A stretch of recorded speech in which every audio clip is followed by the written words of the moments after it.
Hi guys, it's Mimi here from Moody Celebrations. I just wanted to quickly show you how to edit the Meet the Bridal Party page on your Bridesmaid Proposal Canva website. So you're going to scroll down all the way to the page, I think it's the third one on there, and you're just going to click on the stripes and move those up just as I am doing here, and then click on the page again and drag it down as far as you need it to go.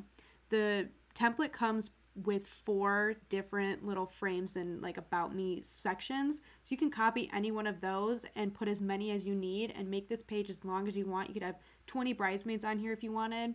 And you just keep copying the frames like I'm going to show you. You can click duplicate or you can copy. And you can just keep doing that as many times as you need. If you need to make it shorter, it's like you only have 2 bridesmaids, you can also delete these sections as well.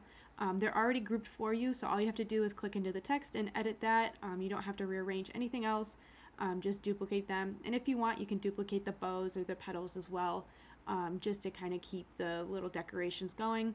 If you wanted to, you could also go into Canva Elements and find your own to add in if you don't want to use the same exact ones. So that's quickly just how you edit this page. If you want to get this same bridesmaid proposal Canva website template, you can get that over on our Etsy at Moody Celebrations. We're also on Instagram, so make sure you give us a follow, moody.celebrations on Instagram. And if you have any questions, please feel free to reach out to us.